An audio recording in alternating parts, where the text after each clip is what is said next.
Hello, my name is Bryce Tubbs. With me today is Dr. Lisa Battle Guathany. She's a mindset and mindfulness coach and a psychologist at Beyond Grand Coaching, where she's supporting highly educated females in living intentional with balance.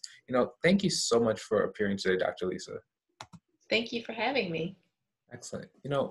What was life like before you got into, mindset and mindfulness, and what was really the driver that brought you into the field? Yeah, so I actually, like you said, started off as a licensed psychologist, and so that is with a different business. And so I really was focusing on individuals with mental health disorders, as well as I also work for a medical college. So there are individuals who have like adjustment disorders, which isn't a traditional disorder, I guess you could say. But that was my initial path. But then I transitioned over to coaching, which is more so focused on individuals who wouldn't necessarily be diagnosed with something, but really want to live a fulfilled life. Mhm. Nice. So nowadays in your coaching, what problem people are either struggling with, or what are they trying to achieve when working with you? Yeah, so I think the biggest thing that I notice is that the individuals I focus on are looking for fulfillment in their life. They've worked really hard to get to where they are. A lot of times, education is a big component of it, and you spend a lot of time checking the boxes of what everyone wants you to check. And then you hit this block in your life where you're like, do I keep following that path or do I choose a life that I want to live? And so that's kind of what I focus on is what life do you want to live? Nice. To answer this question, so this is probably like a weird question. No such So thing. oftentimes people say like this is not the life they want to live.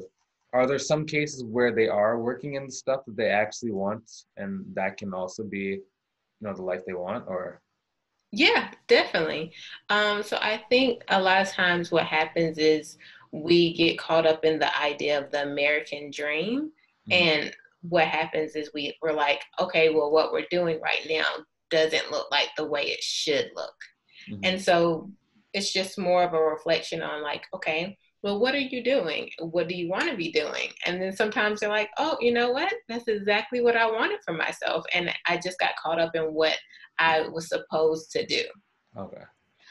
So definitely, I do think some people are living the dream they want to live, but they're kind of just comparing themselves to something else. Nice.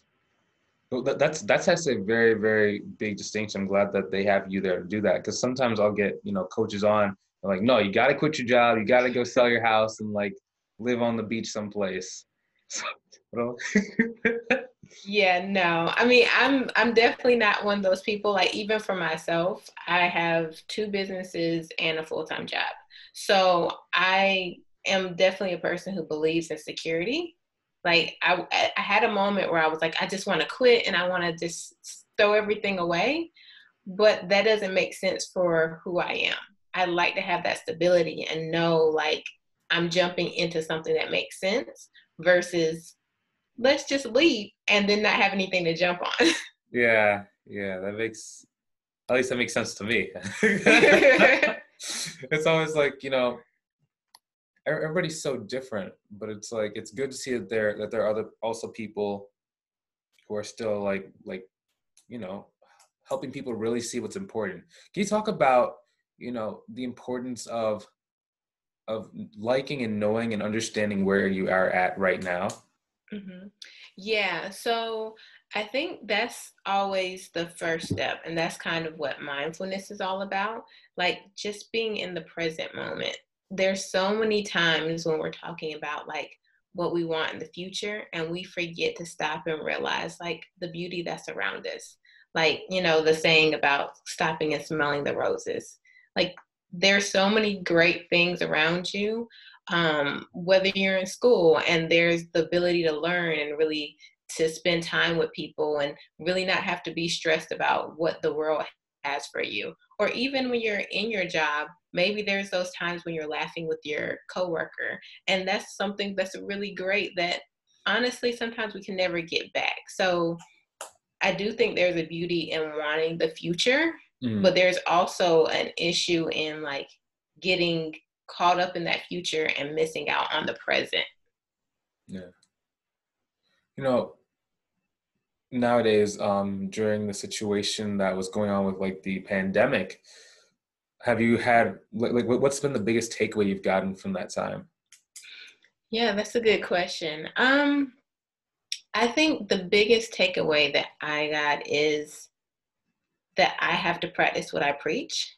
Mm, So I think at the beginning of the pandemic, I was still having to go into my 40-hour job while other people were at home. So then it was just kind of trying to figure out like how is this all going to work.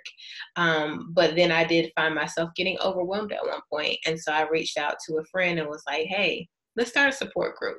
Not anything official, just something for us to support each other through this difficult time.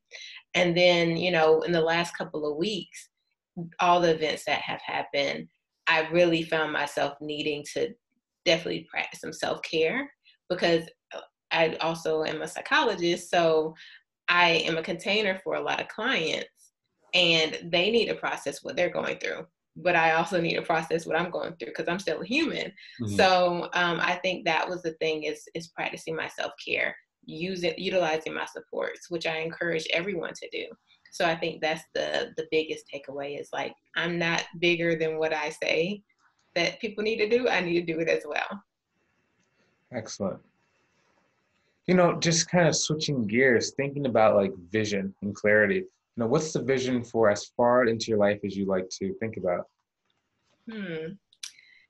Yeah, so I think the vision for me is to continue to help people. I have a passion um, for aiding other people who need it. It started back as early as like eighth grade, and then I think also having my own level of freedom and self expression, and I think that can look different in many different ways. And I'm every day I'm discovering something new. Um, and then I think just continuing to focus on my own independence. Like I like the idea of working for other people, but it's hard to work for bosses sometimes because they're going to tell you to do it the way they want to do it. And I like to be kind of, rebellious in some ways, create my own path. Nice. So let me ask you this question. So it's probably going to sound different for you than other people. What does success mean to you? Yeah, I do agree with you. Success, I think, is being content with what the moment has for you. Um, so, of course, there's a future, and that's great to plan for the future to be successful. But what we learned in the pandemic is like, we're not guaranteed 10 years from now. Mhm. Tomorrow could be our last. So, just enjoying now. And then, sure, planning for something more. But if you don't get something more, then really taking everything in the moment that you have. Yeah. Do you have anything new going on, like programs, courses, openings, conferences, books? So right now I'm really in the works of planning some things. Like I've considered starting a group coaching program for people to kind of get insight into what it looks like to be coached. I notice a lot of people don't understand what coaching is. And a lot of times they get the confusion of like, what is psychology? What is coaching? Are they the same thing? And so I think helping people see like what is coaching so they get that insight. And then I'm also still working on like different projects. I'll be in a summit coming up in a couple of weeks. Hmm, So I have a couple of projects in the work. I definitely keep you posted. cool. Where can people go to either learn more about you, or where can they go to connect with you further and keep up to date with you? Yeah. So I am on LinkedIn underneath my name, Lisa Battle Guathany. And then I have my website, www.beyondgrandllc.com. And I'm underneath Beyond Grand LLC for Facebook, business page, as well as Instagram. Right. Excellent. Thank you for your time today. I really appreciate, spending a little bit of time learning more about you and your story. Yeah, thank you for having me, Bryce. Excellent. You're welcome. And, for those watching, if you have been searching for a place where people are improving themselves and helping others do the same, I recommend you go and check out our free community. I'm going to put some links either above or below the video. It's basically a place where people can come together and support each other every single day. So if that is what you've been searching for, go on and check us out by clicking on the link either above or below the video to learn more. And I cannot wait to see you inside that community and really connect with you further. Now, hopefully you enjoyed watching this as much as we enjoyed creating it. Feel free to hit that share button so other people can get some great value as well. Have a great day. We will talk to you soon in 3 and 2 and 1, and we're done recording.